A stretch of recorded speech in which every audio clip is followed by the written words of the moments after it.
आप इंसानों के साथ पॉडकास्ट कई बार देखे या सुने होंगे, लेकिन आज हम एआई के साथ पॉडकास्ट करेंगे। और एआई के साथ पॉडकास्ट करने के लिए हम जेमिनी एआई का इस्तेमाल करेंगे और इसके लिए कुछ हम इम्पोर्टेंट क्वेश्चन तैयार किए हैं जो जेमिनी से हम पूछेंगे और देखते हैं कि जेमिनी इसका क्या रिप्लाई करता है। इस पॉडकास्ट को अंत तक आप जरूर देखिए, काफ़ी कुछ समझने को आपको मिलेगा। आखिर मशीन क्या सोचता है। एआई से हम पहला क्वेश्चन पूछने जा रहे हैं, गौर से सुनिएगा मेरा क्वेश्चन क्या है। भारत में बेरोजगारी की वास्तविक स्थिति क्या है और इसे दूर करने के लिए सरकार और निजी क्षेत्र क्या कदम उठा सकते हैं। भारत में बेरोजगारी की स्थिति को लेकर अलग अलग तरह के आंकड़े सामने आते हैं।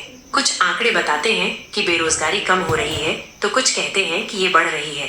लेकिन ये तो तय है कि बेरोजगारी अभी भी एक बड़ी समस्या है। सरकार और निजी क्षेत्र को मिलकर इस समस्या को दूर करने के लिए ठोस कदम उठाने होंगे। सरकार को शिक्षा और कौशल विकास पर ध्यान देना होगा। युवाओं को ऐसे कौशल सिखाए जाएं जिनकी आज की नौकरियों में मांग है। साथ ही सरकार को छोटे और मझोले उद्योगों को बढ़ावा देना चाहिए, क्योंकि इन उद्योगों में सबसे ज्यादा रोजगार के अवसर पैदा होते हैं। निजी क्षेत्र को भी अपनी जिम्मेदारी समझनी होगी। बड़ी कंपनियां अपने कारोबार के साथ साथ समाज के प्रति भी अपनी जिम्मेदारी समझें। उन्हें ऐसे कौशल विकास कार्यक्रम चलाने चाहिए जिनसे युवाओं को रोजगार पाने में मदद मिले। साथ ही स्टार्टअप्स को बढ़ावा देना चाहिए, क्योंकि स्टार्टअप्स ही नए रोजगार के अवसर पैदा करते हैं। गजब, क्या सटीक जवाब दे रहा है। अब विश्वास नहीं कीजिएगा, आप आंसर को सुने होंगे जो हम क्वेश्चन किए, उस क्वेश्चन का किस तरह से बढ़िया से जवाब दे रहा है जो वास्तविक में मुद्दाओं से संबंधित है। तो चलिए अगला प्रश्न को करते हैं। क्या हमारी वर्तमान शिक्षा प्रणाली युवाओं को भविष्य के लिए तैयार कर रही है या हमें इसमें बड़े सुधार की जरूरत है। ये एक बहुत अच्छा सवाल है। हमारी शिक्षा प्रणाली के बारे में अलग अलग तरह के विचार हैं। कुछ लोग मानते हैं कि ये युवाओं को भविष्य के लिए तैयार कर रही है, जबकि कुछ लोग मानते हैं कि इसमें बड़े बदलाव की जरूरत है। मेरी नज़र में शिक्षा प्रणाली में बदलाव जरूरी है। आज की दुनिया बहुत तेजी से बदल रही है और हमें ऐसे युवा चाहिए जो इन बदलावों के साथ चल सके। इसके लिए हमें ऐसी शिक्षा चाहिए जो सिर्फ किताबों तक सीमित न रहे, बल्कि बच्चों को सोचने, समझने और नए तरीके से सीखने के लिए प्रेरित करे। फिर भी हमारी शिक्षा प्रणाली में कुछ अच्छी बातें भी हैं। हमारे शिक्षक बहुत मेहनती हैं और बच्चों को बेहतर इंसान बनाने की कोशिश करते हैं, लेकिन हमें इसे और बेहतर बनाने की कोशिश करनी चाहिए। गजब, एक इंसान की तरह सोच करके जवाब दे रहा है, काफ़ी अच्छा है। तो चलिए अगला सवाल को करते हैं। भारत में स्वास्थ्य सेवाओं की स्थिति कैसी है और सरकारी योजनाएं इसे सुधारने में कितनी कारगर है। भारत में स्वास्थ्य सेवाओं की स्थिति अभी भी चुनौतीपूर्ण है। डॉक्टरों और अस्पतालों की संख्या कम है।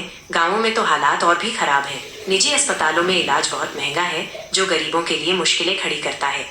सरकार की योजनाएं स्वास्थ्य सेवाओं को बेहतर बनाने की दिशा में एक कदम जरूर है।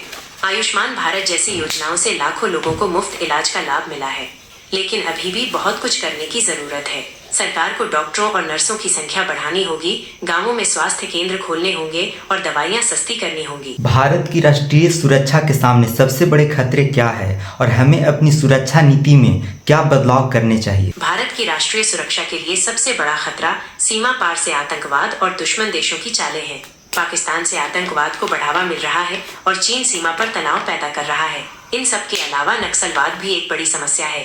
हमें अपनी सुरक्षा नीति में कई बदलाव करने होंगे। सबसे पहले हमें अपनी सेना को और मजबूत बनाना होगा। इसके लिए हमें नए हथियार और तकनीक खरीदने होंगे। दूसरा, हमें अपनी खुफिया एजेंसियों को और मजबूत बनाना होगा ताकि हम सीमा पार से होने वाली गतिविधियों पर नजर रख सके।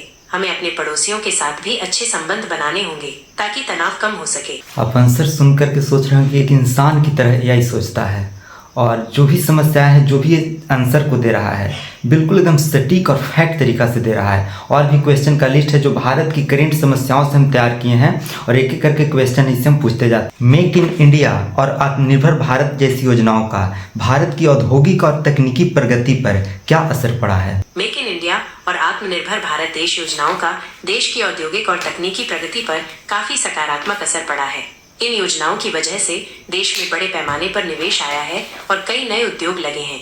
इससे न सिर्फ रोजगार के अवसर बढ़े हैं, बल्कि देश का निर्यात भी काफी बढ़ा है। विशेषकर मेक इन इंडिया के तहत मोबाइल फोन और इलेक्ट्रॉनिक सामानों के निर्माण को काफी बढ़ावा मिला है। अब भारत दुनिया का दूसरा सबसे बड़ा मोबाइल फोन बनाने वाला देश बन गया है। वहीं आत्मनिर्भर भारत योजना के तहत सरकार ने रक्षा और स्वास्थ्य जैसे क्षेत्रों में आत्मनिर्भर बनने के लिए कई कदम उठाए हैं। हालांकि अभी भी बहुत कुछ करने की जरूरत है। देश में बुनियादी ढांचे को और मजबूत करना होगा, बिजली और पानी की आपूर्ति को सुचारू बनाना होगा और कर्मचारियों के लिए प्रशिक्षण की बेहतर व्यवस्था करनी होगी। किसानों के बारे में पूछते हैं कि किसान के बारे में आखिर एआई क्या सोचता है। भारतीय किसानों की मुख्य समस्याएं क्या है और क्या मौजूदा सरकारी नीतियां उनके लिए लाभकारी साबित हो रही है। भारतीय किसानों की सबसे बड़ी समस्याएं हैं खेती के लिए कम जमीन, बारिश पर निर्भर खेती, फसलों के सही दाम न मिलना और कर्ज का बोझ। इसके अलावा फसल खराब होने से भी किसानों को बहुत नुकसान होता है।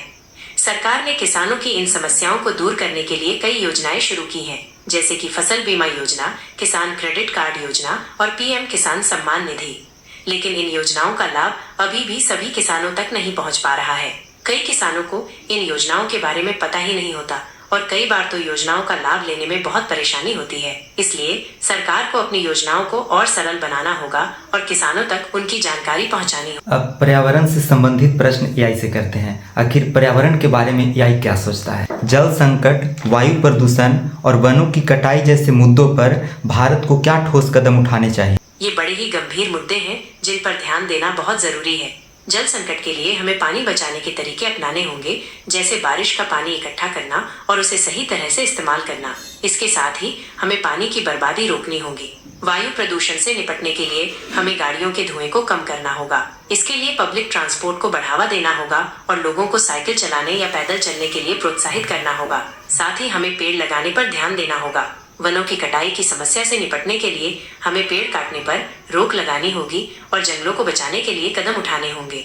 हमें पेड़ लगाने के अभियान चलाने चाहिए और लोगों को पेड़ों के महत्व के बारे में जागरूक करना चाहिए।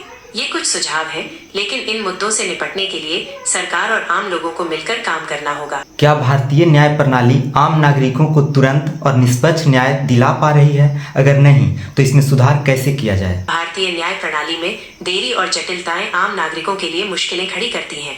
नतीजा ये होता है कि लोगों को न्याय मिलने में सालों लग जाते हैं। इस समस्या को दूर करने के लिए हमें कई कदम उठाने होंगे। सबसे पहले हमें न्यायाधीशों की संख्या बढ़ानी होगी ताकि लंबित मामलों का बोझ कम हो सके। दूसरा, हमें न्याय प्रणाली में आधुनिक तकनीक का इस्तेमाल करना होगा ताकि काम तेजी से हो सके। तीसरा, हमें छोटे छोटे मामलों को निचली अदालतों में ही निपटाने की कोशिश करनी होगी, जिससे बड़े मामलों के लिए समय निकल सके। अगर हमने ऐसा किया तो मुझे लगता है कि आम नागरिकों को न्याय मिलने में देरी नहीं होगी और वे जल्दी से जल्दी इंसाफ पा सकेंगे। डिजिटल इंडिया पहल कितनी सफल रही है और साइबर सुरक्षा के क्षेत्र में भारत को क्या मजबूत कदम उठाने चाहिए। डिजिटल इंडिया पहल के तहत भारत ने डिजिटल क्षेत्र में काफी तरक्की की है। अब देश में इंटरनेट का इस्तेमाल बहुत बढ़ गया है और डिजिटल पेमेंट्स भी आम हो गए हैं, लेकिन अभी भी कुछ काम करने की जरूरत है। साइबर सुरक्षा के मामले में भारत को और मजबूत होना होगा। साइबर हमले बढ़ते जा रहे हैं, इसलिए हमें अपनी सुरक्षा व्यवस्था को और बेहतर करना होगा।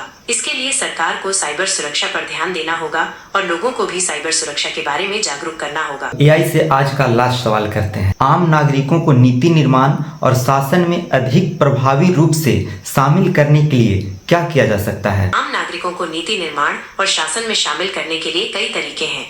सबसे पहले सरकारों को लोगों तक पहुंचने के लिए सोशल मीडिया और ऑनलाइन प्लेटफॉर्म का इस्तेमाल करना चाहिए। इससे लोग अपनी राय दे पाएंगे और सरकारों को उनकी जरूरतों के बारे में पता चलेगा। दूसरा, सरकारों को स्थानीय स्तर पर लोगों से सीधे बात करनी चाहिए, जैसे कि ग्राम सभाओं का आयोजन करना या मोहल्ला कमेटियां बनाना। इससे लोगों की आवाज सरकार तक पहुंचेगी और उनकी समस्याओं का समाधान निकालने में मदद मिलेगी। तीसरा, सरकारों को लोगों को शिक्षित करना चाहिए ताकि वे समझ सकें कि नीतियां कैसे बनती हैं और उनका क्या असर पड़ता है। इसके लिए स्कूलों, कॉलेजों और सामुदायिक केंद्रों में कार्यक्रम आयोजित किए जा सकते हैं। अगर हमने ऐसा किया तो मुझे पूरा भरोसा है कि हमारी नीतियां लोगों की जरूरतों के अनुरूप होंगी और हमारा देश और भी बेहतर बनेगा। तो ये मेरा कुछ आज था एआई से सवाल जो हम किए और काफ़ी सटीकता के साथ एआई जवाब दिया। अगर एआई पॉडकास्ट आपको अच्छा लगा हो तो ज़रूर इसे लाइक कीजिएगा। धन्यवाद।